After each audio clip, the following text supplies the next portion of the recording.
When you need mealtime inspiration, it's worth shopping Kroger, where you'll find over 30,000 mouth-watering choices that excite your inner foodie. And no matter what tasty choice you make, you'll enjoy our everyday low prices, plus extra ways to save, like digital coupons worth over $600 each week. You can also save up to $1 off per gallon at the pump with fuel points. More savings and more inspiring flavors make shopping Kroger worth it every time. Kroger, fresh for everyone. Fuel restrictions apply. The IKEA Business Network is now open for small businesses and entrepreneurs. Join for free today to get access to interior design services to help you make the most of your workspace, employee well-being benefits to help you and your people grow, and amazing discounts on travel, insurance, and IKEA purchases, deliveries, and more. Take your small business to the next level when you sign up for the IKEA Business Network for free today by searching IKEA Business Network. Okay. What's going on? I'm scared. What? I just feel a lot of pressure for this episode. What we're going to talk about today is everything. Everything? Everything. Seriously, though, what are we talking about today, Tara? Today we are going to talk about selling, marketing your product, your service. That is the lifeblood of your business, and it's probably the hardest part. It's the thing that people fear the most. That is where most businesses go to die before they even get started. Oh, It's so sad. But I also know if we can help people overcome those fears and concerns and help them figure out their sales and marketing process or system, it only takes one to bring their product or service to the world. And that will change their life forever, and it'll change the lives of the people that they connect with. and we're not going to beat around the bush. It is going to be challenging. You're probably going to want to quit about 100 times. There is no, if you build it, they will come. So where do we begin? Okay, there are 4 different things that you want to consider when coming up with your marketing and sales strategy. So what we have for you today is we have the 4 Ps of marketing and sales. PP. Okay, so first thing you want to consider is your personality. For example, if you like talking like me, then maybe you'll do some direct sales. Maybe you'll hop on the phone and call a bunch of people. Maybe you'll do a podcast. Maybe if you like the limelight, maybe you'll do a video. If you're a little more introvert, what do introverts do, Tara? I'll tell you what introverts do because that's more my area of expertise. Introverts are powerful personalities in the business space, but we might do things a little bit differently. So for example, I'm on a podcast. Was that easy to do? No, that was slightly torturous, the very first one that I ever did. And I still remember. sometimes I'm like, ah. But Well, you like things a little more written out. I'm like, let's go, let's do this. And you're like, wait, what are we going to talk about? yes. So even the way you go about doing it will be different as well. Exactly. So I like a little more structure. I like to plan things out. I like to finish things that are started. Justin's more here and there and all around, but he has awesome Here and there and ideas. everywhere, and she loves it. He has a lot of ideas. He'll talk to anybody. He can bring the high energy where I'm more watching, thinking, being analytical. I would much rather be on a podcast than at a party trying to do sales or networking or hopping on a phone and saying, hey, you want to buy my thing? But I do enjoy selling on a podcast. I will do webinars. I will do websites. And so there are a lot of different things that you can do as an introvert, but we just might do it a little differently. Introverts also might do more blogging, and you kill on websites. Yeah, you might want to sell a product where you don't have to show your face whatsoever or your voice or anything. I would say there are 2 things that Tara really doesn't like. She doesn't like talking on the phone, Ugh, and she doesn't like parties. no.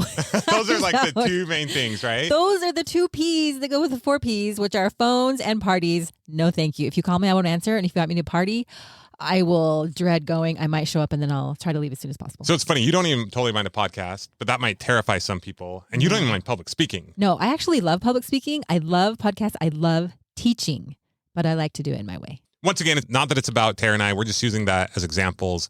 What fits for you?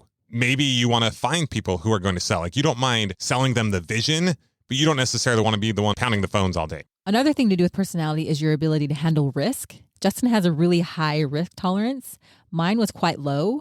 So we've both learned how to work together. So just your ability to handle risk will also really depend on the strategies that you use. Are you going to quit your job, have nothing in the bank, start this business bare boned and get going? Or do you have a job? Are you going to have some savings? Are you going to build this thing up slowly after work? It really depends on how you like to go. You're going to our next one, Tara. Oh, sorry. But okay, that's a good segue. What is the next P The next in our P 4 Ps? is Tara can't read my writing. I can't read your Don't you have these handwriting. memorized? Come on. The second one is your personal situation. Are you working a job? Are you married? Are you single? Do you have income coming in? You Do have any monies. savings? Oh, you have no monies. Do you have capital? No capital. How much time have you got? So how might someone's personal situation affect how they go about doing their sales and marketing? Well, darling. Oh. So, for example, if someone has a lot of time, but they don't have a lot of money, they're more likely to do what we refer to as brute force marketing. In our first business, that's pretty much all we did. Yeah, we were in debt. We were in a pinch. You were out knocking doors while I was home with our new baby. We didn't have a lot of money. We had negative money. We had time. That's all we had. Time. I didn't have a job. That's what we were doing. And it worked amazingly. I mean, we got ourselves out of a hole pretty quickly because you were willing to knock the doors and I was willing to do everything else in between. Back was against the wall. And it's not that I love does anyone love door-to-door sales? I don't know. But I was willing and I was able to do that. Like my personality fit that profile enough to where I could do it. Another example of this is a guy I met the other day when I was playing pickleball, Bill, that started The Perfect Bar? Perfect Bar. So Bill actually just retired. I think he sold his company for like $150 million. Most of you have probably heard of Perfect Bar. They sell it in just about every grocery store. Growing up, he had 20 siblings, like something crazy. Like I'm not even joking. I don't think he had 20 siblings. No, I'm not kidding. It was a lot. He had tons of siblings and his dad got sick and they used to travel a lot. They made these treats. His dad was a health nut and they called them daddy balls or something like that. That doesn't, wow. They obviously changed the name. He called it Perfect Bar. And he just went to every Whole Foods until he finally got someone who's like, these are pretty good. Go take some. And at that time, nobody was doing snacks like this. It took up fridge space. It was very valuable space. But he got someone to buy it. They loved it. People started buying them. And then it just took off. He was telling me, he's like, man, I just hit the pavement. Like he did some major brute force to make that work. So once again, brute force marketing, basically, you don't have any money. You're going to do whatever it takes. Make a list of people, start emailing people, start calling people, reaching out to all your connections just every day. Just start hitting it hard. And if you can do this, you'll succeed at anything. If you can go brute force route, you really can do anything because I would say it's the most challenging. But man, anybody out there who can do brute force, props to you. Anyone out there who's in a sales job right now, props to you. Anytime someone tells me, especially a young person, I'm working in sales right now, I'm always like, oh, that is the best. I wish I would have done that. If you can sell, you can really do anything. You really can. And once again, that's not something you have to do forever, but it's a great way to get going. And just like the Perfect Bar guy, he was more of the brute force personality, but his siblings helped him and they were able to do some of the other things that he needed in the areas that he lacked. The IKEA Business Network is now open for small businesses and entrepreneurs. Join for free today to get access to interior design services to help you make the most of your workspace, employee well-being benefits to help you and your people grow, and amazing discounts on travel, insurance, and IKEA purchases, deliveries, and more. Take your small business to the next level when you sign up for the IKEA Business Network for free today by searching IKEA Business Network. Now, let's say you have a job, you have a little more money, but you don't have a lot of time. In this case, you may not be as heavily focused on putting a lot of time into brute force marketing yourself personally, but maybe you hire someone to do that for you. Or you create a video or webinar that sells your product or service for you.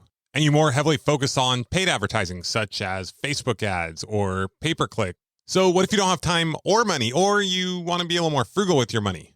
In that case, you can hire salespeople that work for commission only, or you can partner with someone who can do the sales or is really good at marketing and is ready to implement. Like maybe you're the visionary, you're the idea guy, and they're more of the implementer. And you guys can figure out a structure that makes sense for you. Another situational thing that you might want to consider is, do you have or need an office? I'm currently working with a couple who has always wanted to have a restaurant. And we spent quite a while looking for that perfect location for them. But between doing a lease and a build out and all the expenses that it would entail, it was just more than their budget could afford and a little more risk than they wanted to take at the early beginning. Now, I surprised Tara and I had these guys cater at her 40th birthday party. It was so good. So rather than go the restaurant route at the beginning and have all the high cost and overhead, I told them they should start a catering company. So that's what we've been working on. And they're just getting going. They've already had a few gigs, but without all the overhead, all the money they make aside from the cost of the food will basically be pure profit. This week, we'll be getting them set up with our review automation software, Five Oak, help them get a quick 30 to 40 reviews from all the people we know who have eaten their food and loved it. And soon Google search and word of mouth will take off and they'll be off to the races with little to no risk at all. So once again, as you're coming up with your marketing and sales plan, Do what works for you and your situation. You don't have to be like anyone else. And that's part of what makes business so awesome. There's a million ways to make $1 million, and being you is the best thing you can do. All right, a little cheesy, I know, but it's true. Did you see that? Oh, did you? You're so funny. The third P is product. What platform or sales strategy is ideal for your product? If I am doing an e-commerce business where I'm selling a physical product, one that's visual, it might be a great idea to grow an Instagram or Pinterest following. If I'm going to be doing a coaching or education business, a podcast might be a great place to start. Where are people hanging out that are interested in what you have to offer? Is it a forum? Is it a Facebook group? We know a guy who started a company called Dealer Socket that sold software to car dealerships. So his company was constantly going to trade shows and hanging out at places where people who own and work for car dealerships were going. Our son Brogan is really into dragon fruit. So he has an Instagram following where he can talk about and sell dragon fruit cuttings. But it would be really cool if he started a YouTube channel where he could educate people all on dragon fruit while selling the cuttings as well. The possibilities are endless here, guys. Endless. Okay, the fourth P is people or peers, aka your competition, or as we like to say, your co-opetition. So this one is huge, and this actually might be the most important and the one you want to spend the most time on. And it's the most fun, I think. Why, Tara? Because you get to spy on other people's spy stuff on and people see how cool and steal their from them. businesses are. I love it. I think it's fascinating. The coolest thing about business is you don't really have to figure anything out on your own. You don't have to reinvent the wheel. Like everything has already been done. Bill Allen, who bought my other business from me, he would always say, I do not have one single original thought. I mean, I don't think that's totally true, but he just heard what other people are doing and he did that same thing, but did what worked for him in his own way. What we want you to do here is pick 3 to 5 people that are in the same niche as you or doing something similar. Now, maybe you've already found these people in your initial research and coming up with your product, or maybe you're just already aware of these people or these businesses. But if you're not, that's okay. Easy peasy. Remember our good friend Google? Just do a simple Google search and look for other people who are selling a similar product or service as you. The goal here is to figure out the customer journey. How are they finding these people? How are they being marketed to? How are they getting to their website or their product? What are they buying? How are they buying? How much are they buying? Are they retargeting them? What is the process? What is the journey that customers are going through from being introduced to the product? How many touches does it take to where that person actually makes a purchase? And how do they continue to have them as a buyer in their business? Now, you may not be able to quickly identify all the ways that every single one of these people are getting all of their customers, but you can still get a pretty good idea. Now, not only do we want you to look for quote unquote competitors, as we'd like to say, cooperators, because there's a lot of ways that you might end up working with these people. So keep that in mind, but also look for blogs, podcasts, YouTube videos where people aren't only making money doing the thing that you want to do, but maybe they'll teach you how they do it. So for example, if you're really into photography, I bet you could find a lot of people out there that teach you how to create a business doing photography. Now, once again, if you can't find your exact niche, look for something that's similar. Business in general and marketing and selling your business is really just a matter of seeing what a lot of other people are doing, matching it with your personality and your situation, and deciding what works best for you. I don't want to call it a Frankenstein because that sounds kind of like not well put together. A little janky. But you can really take bits and pieces of what other people are doing, think about the things that you want to do, and put those together. Come up with your message, come up with your unique selling proposition, as they say, but just go. And those things will come together over time. And remember, you're modeling these people, but you're not copying them. That's illegal. So just model, learn, educate, don't copy. Well, I don't know if it's like illegal, but it could be illegal. In a lot of instances, it can be if it's perfectly exactly like they did it. But the truth is, if you take bits and pieces from everyone, like no one is really coming up with anything 100% original, right? I mean, it's original because it's from you and you are special, right? Yes, you are very We're all special. original, right? So the way we're going to do something is going to be very similar. But the truth is, yeah, you could look at something that someone's doing in a certain way and you kind of like that. But yes, Tara's right. Don't take someone's exact marketing message or their exact website and copy that exactly. But if you take ideas from a bunch of different people and then you make it your own, boom, bada bing, bada boom, and you're going to enjoy your business a lot more that way anyway. All right, so let's do a recap of the 4 Ps. Number 1, personality. What are you into? What do you like? What are you naturally drawn to? These are important things to know and understand because they will lessen the friction points of you moving forward in your business, which is important. No fiction. What, are you on protest day? What's going on? Number 2, what is your personal situation? You got some money, you got time. What do you got? You don't got nothing. Good luck. Wow. Figure out what you do have. Everybody has assets. How are you going to use them? Yes, they do. Number 3, what is your product or service and where are people selling it? Or what is the best way to sell it, depending on what it is. All right. Numero 4 is people. Check out what your competition or your co-opetition, other people who are in the same niche or a similar niche, check out what they're doing, what's working for them. Write it down. Write them down. Give them a call. Maybe if you're single, ask them on a date. And also, there might be some resources that teach you how to make money in the exact niche that you're trying to learn from. Check out a few of them because they're going to have different thoughts and you are you. So be you. I know Tara says not to steal. If you steal a little bit from everyone, no one will know who you're stealing from. Do not steal. Alrighty, that brings us to the end of another Millionaire University podcast. But before we go, we have a quick favor to ask you guys. Tara, do you want to ask the favor? People are 75% more likely to do a favor from a beautiful voice than Where'd you get this stat? an old scruffy man. Old scruffy man. Okay, we would really love it if you would leave us a rating and review in iTunes, Spotify, wherever you're listening to this podcast. If it's been valuable to you, a rating or review would mean the world to us.